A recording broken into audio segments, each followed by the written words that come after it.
Welcome back to The Sake of the Argument. Lori Goldman here, and today we had Garlin Gilchrist, our lieutenant governor, who's running for governor, and we talked about the Trump administration and all the negative fallout from that, how hard it is to run in the gubernatorial race when you've been the lieutenant governor versus the secretary of state, a county sheriff, or all those other jobs that we know what they do, and what he's going to do if he is elected. And he would be our first black governor in the state of Michigan.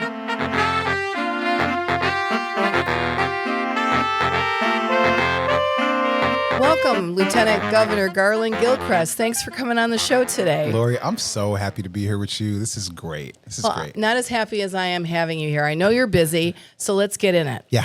Among the candidates for governor in Michigan, the Dems and the Independent, we have a Secretary of State, Mayor of Detroit, and a Genesee County Sheriff. Who's running on the Republican side? I don't know, and I don't care. Right. But everybody knows, even if they're ill-informed, what those people do.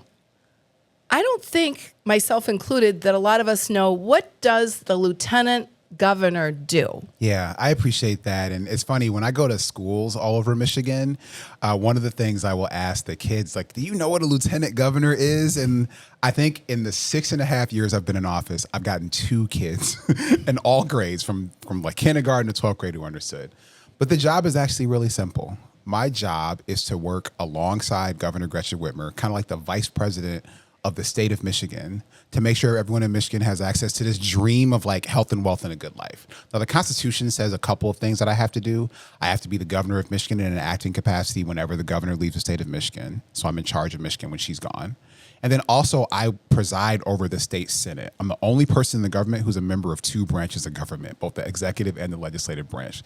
And what that means is I tell everybody when they can and can't talk in the Senate chamber, which is really important because some of them shouldn't talk as much as they should. But I also get to cast tie-breaking votes when the Senate is tied 19-19. And so whenever I vote in the Senate, I win, which is pretty awesome. But really my job is to make sure people in Michigan have what they need to be successful. So me and the governor, we talk regularly. And since we took office in the transition, we decided the things that were important in our agenda that needed specific leadership. And she's asked me to lead those. So stuff from housing availability and affordability, the future of our economy and what's people's place in it, reforming our criminal justice system. These are the things that I've led on as lieutenant governor. As lieutenant governor, are there things that you have been kind of fomenting in your own mind that you want to do if you're elected governor of Michigan that are important to you, that you think that you can make happen? Absolutely. So this is grounded first and foremost in how I've served in this capacity as lieutenant governor. Like, my job is to have as many conversations as I can in any given day and listen to people and hear what's important. That's what's taken me to all 83 counties of Michigan at least 3 times. Like, I've put more miles on that first state vehicle I have to explore than that state Yukon I got right now than anybody has in the last 50 years. I've had thousands upon thousands upon thousands of conversations in Michigan. And what do I hear about? Housing. I hear about healthcare, particularly mental health. I hear about, again, what's my place in the economy today and going forward? How's this technology stuff going to change that? What's our future? And then how do we make sure our education system is getting better outcomes? So like, as governor, I want to build on the foundation that we've laid, me and Governor Whitmer, but take it to a higher level. I want us to build more homes. Like, I've led the investment that's led us to put $250 million to building affordable housing, and now $50 million every year. We built 40,000 new homes in the last 4 years. Like, that's the fastest rate of new homes coming online in the history of the state of Michigan. But we got to do more. We got to unlock more tools. And I want to do that so more people can afford to say yes to living in Michigan. Whether you're a first-time home buyer, a next-time home buyer, a rental, with this housing affordability, we got to fix that so people can stay in Michigan. You're Detroit born and bred. Yeah. And you live there now. Yeah. If you are elected governor, you'll be Michigan's first black governor.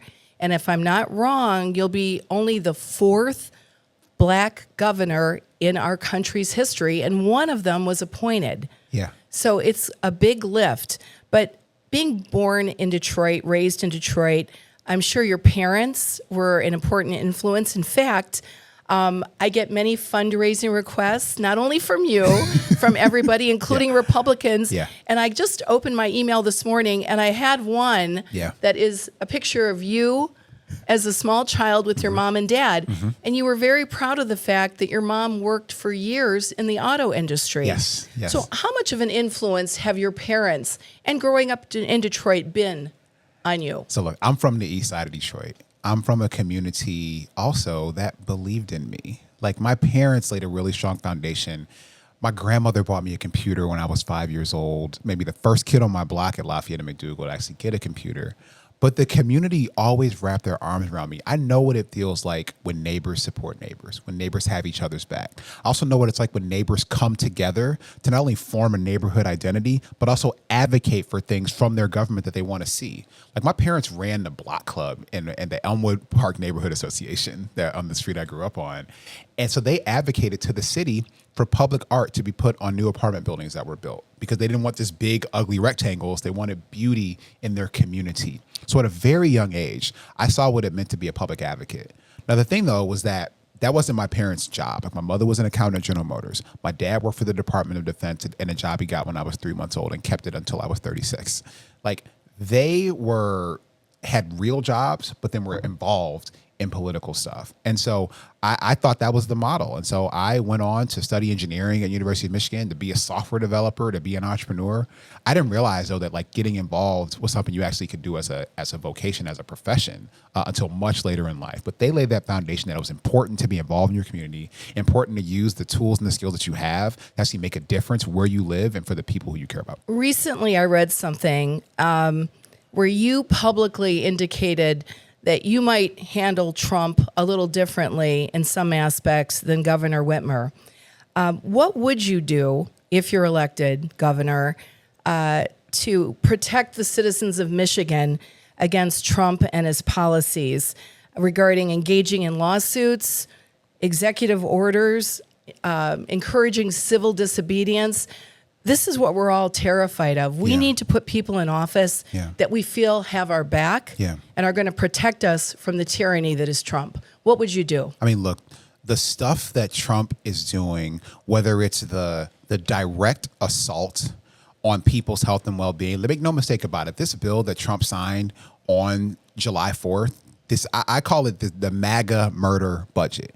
It kills people and will do so, whether it's by taking healthcare from pregnant women and babies and children and seniors, whether it is the fact that alongside all these things, it also literally takes the taxes off of gun silencers. Like gun silencers literally only exist to make it easier to kill people without getting discovered. And so there's no other way to describe it. We have to make sure we stand firm against those things and how they will harm Michiganders. I also think it's really important that when there are specific threats against people and institutions in Michigan, then we gotta have a fight about that. How they specifically came at University of Michigan, specifically came at Grand Valley State University, because they have the audacity to believe that all their students, including their students of color, should have the support they need to be able to graduate with a college degree. And so they attack those universities specifically, this administration. I think that's something we need to have a conversation about. Now, look, the responsibility of the governor of Michigan is to get things done for the people of Michigan. And it's also to make sure we advocate and protect the interests of the people of Michigan. So that's what I would want to make sure that I'm doing, getting things accomplished and making progress and moving forward. And also, if there's something we need to have an argument about, we're going to have that argument. These cuts, these changes, this removal of a safety net for not only the poor, but the middle class, they're going to occur after the midterms. Yeah. So do you think it's important that you communicate this message, as well as all the other people running for all the offices, about what we're up against and how important it is we put the right people in office? We have to do that right now. I mean, there's a reason why I've held town halls in John James's district, why I've held roundtables in Tom Barrett's district, making it clear that what these harms, despite the political games of the timing, it's going to lead to hospitals closing. It's going to lead to less healthcare being available to people in the city of Detroit. It's going to lead to my neighbors who have been getting their dental care covered by Medicaid since we at the state level included that in Medicaid coverage. Now you're going to see kids with more dental problems, and that your dental health is connected to the rest of your physical health. I mean, this is something that's really at stake, and it's frankly alarming to me. So it's important that all of us tell the story now, that we understand what the impacts are going to be, and that we make it very clear who this harm is coming from. It is coming from President Trump. It is coming from the people who are imitating President Trump or pledging fealty to President Trump in Washington and in Michigan. And these are the people who we have to stand up to. So it's important that people make their voices heard, that people tell their stories. When people are ready to rally, we need to rally. There's a reason why I've rallied thousands of people across the state of Michigan. And it's also important for those of us who have decision-making power that we make the right choices and investments to protect the most vulnerable Michiganders. I'm thinking about women, particularly pregnant women, children, our elders, people who are differently able, like people who are going to get directly hurt by these cuts that are going to prevent their access to their dream of health and wealth, their dream of opportunity, their education system. I mean, this administration has already withheld hundreds of millions of dollars from the Department of Education to education in the state of Michigan that will harm kids, that undermines the kind of summer programs that kids are trying to go to right now for summer learning experiences and extracurricular experiences. Like, we have to make sure that we're being absolutely clear that in Michigan, this is something that is bad for our future and our present. Do you think it's feeling a little warmer in here because it's about to get hot? Let's go. Okay. Listen, no one's perfect. No one gets everything done that they want to or that we've asked them to do for many different reasons. Mm-hmm. You have been Governor Whitmer's lieutenant governor now for 6 years? Yeah, 6+. What would you say are a few things that Governor Whitmer was not able to or did not accomplish that we thought she would or she said that she would?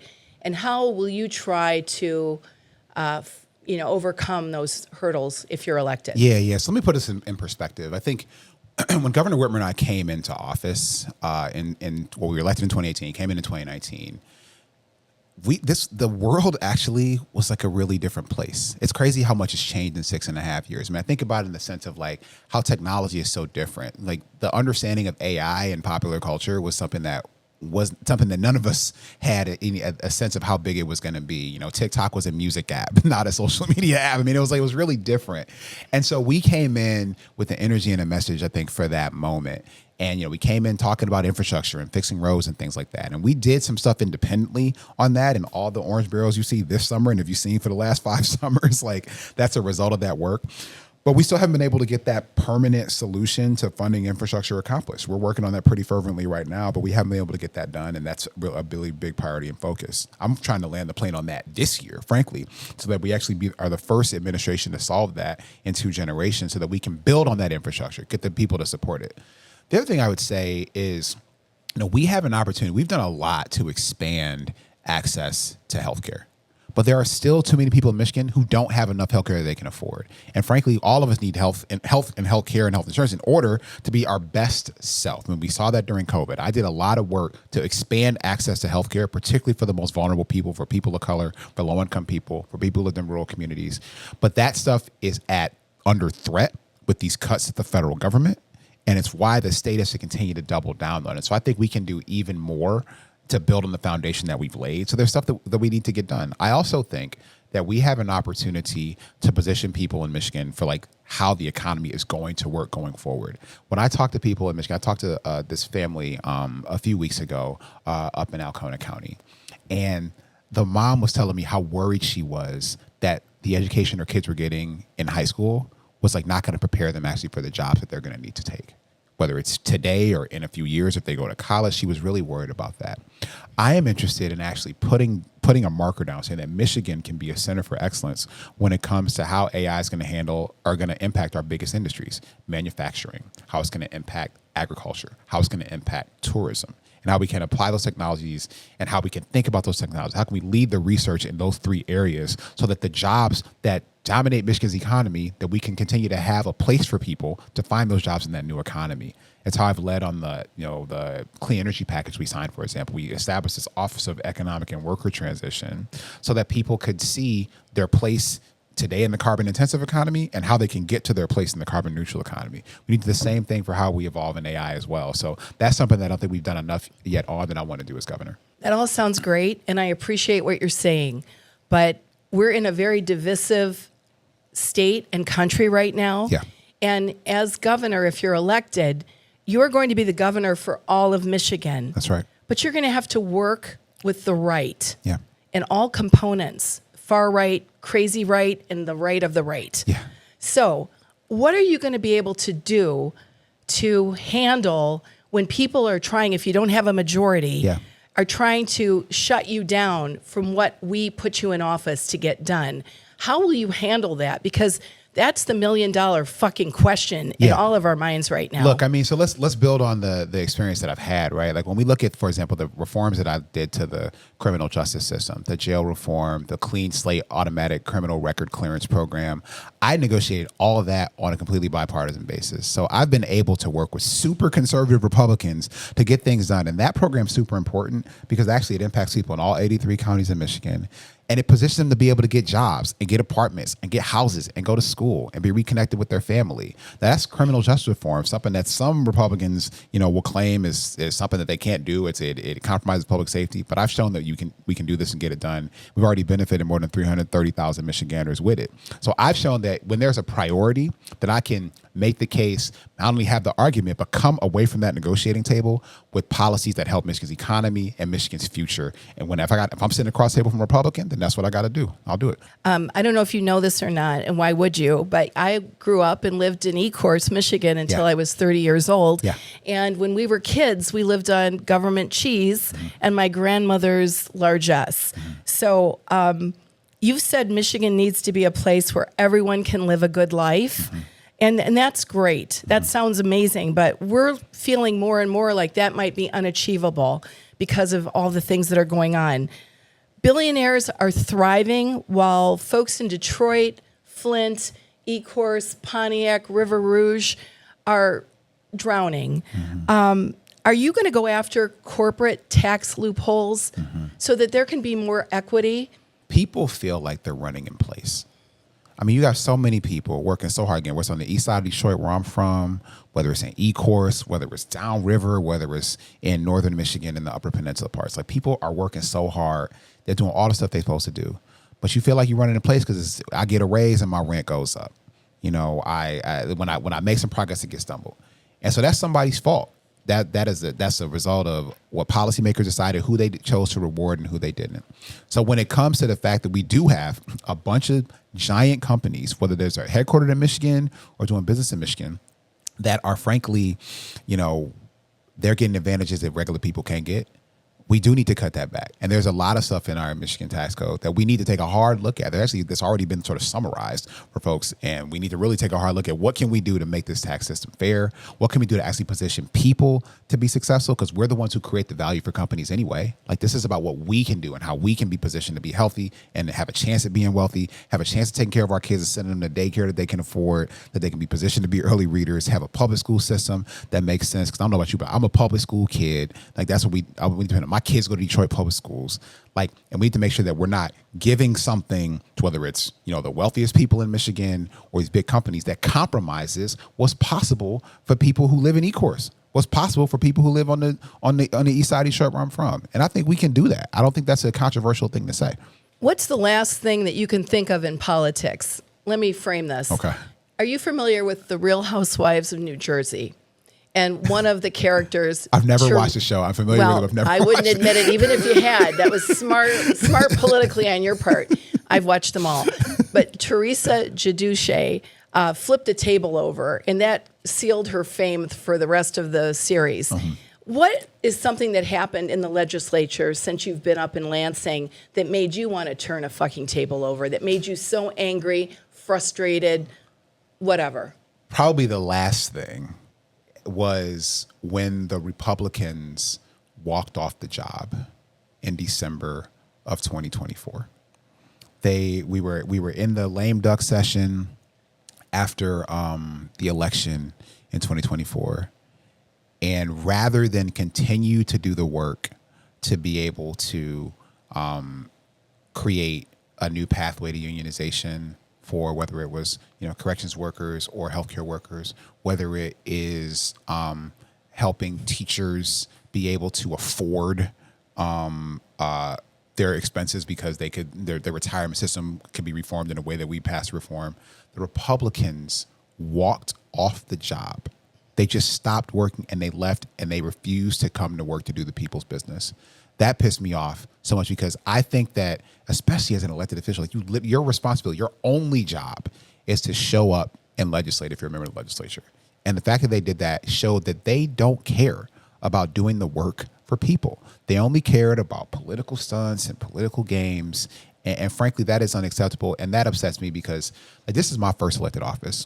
And the thing that I've been probably most surprised by is the number of people who operate in straight up bad faith. And those Republican House members, they operated in bad faith when they walked off the job. Well, then, just to be clear, there were some Democrats that walked off the job too.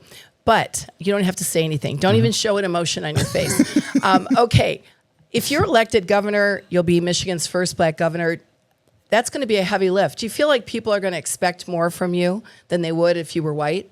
Well, I think that people should have high expectations of their leaders, period, full stop.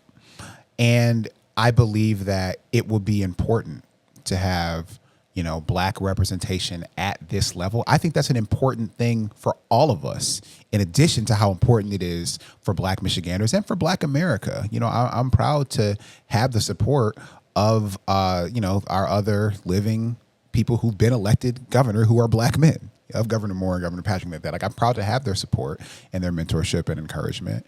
And what it represents, though, is an opportunity for everybody in Michigan to see that leadership is available to them. That I believe that everyone should have a say. I believe that everyone should have perspective and input in what's possible and what they can do in Michigan. And having representation shows that that is true. And it illustrates that. Now, my job as the first black governor, however, is to make sure that that goes from being an anomaly to being something that is just this is something that happened.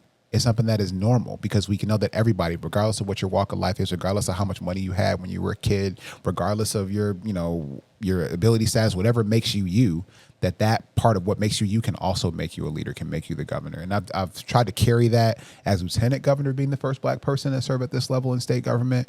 And I'd be proud to carry that forward as governor. My podcast is kind of like a scuba diving experience. Okay. I can't send you back up to the surface of the ocean or you're going to get the bends. So we're going to give you a few things just to answer in a lighthearted way. Okay. You've just been told the only way to secure Michigan's economic future is to win a karaoke battle. What song are you going to be singing? Oh, my God. I have only done karaoke once in my life, and I'm not trying to do it a second time. However, if that one time I sang Barry White. Which Barry White? Can't Get Enough of Your Love. Oh my God, I love that song. You want to was give us a little of it now? I absolutely don't. Okay. Okay. All right. How about this? You get one day off during the campaign. Mm-hmm. No meetings, no interviews, and I'm going to say no family, because I know that's what people always say. I'd spend it with my family. No, take it away. What are you going to do? Where are you going to do it? And what are you going to eat? All right, what am I going to do? I'm going to go hoop. I don't get to play basketball enough. I love basketball. I grew up playing basketball. Last time I played a basketball game was in a kind of charity game with Representative Donovan McKinney in December. But that was the first time I played in 3 years. So I'm going to go to St. Cecilia in Detroit, and I'm going to play basketball. And then what am I going to eat? I'm going to keep it real simple. I'm going to go and have a Barrett corned beef sandwich at Munchie's. Okay, that sounds amazing. You just made me hungry. All right, last one. What's currently an app on your phone that you are totally addicted to? And don't say the weather. What is it you're really addicted to on your phone? What app? I have rediscovered this game called Threes. It's like an Apple Arcade game, and it's kind of like a sliding puzzle game where you try to, combine numbers 3, 6. I'm a nerd, so that's what I do. But so I have been finding myself in idle rando downtime playing that. I did just finish watching Ironheart on Disney Plus yesterday, though, so that also is taking up some time. Thank you so much for being with me today. I really appreciate it. I know how busy you are, and best luck to you on the campaign trail. Yeah, thank you, Lori. And I just can't tell you how much I appreciate you, appreciate your leadership, appreciate this platform, the Still Social team. Everybody's great. Y'all doing important work for the movement. So thank y'all. Thank you. Thanks for listening this week. Be sure to come back next week. And if you like what you hear, be sure to follow us on all social media. See you next time.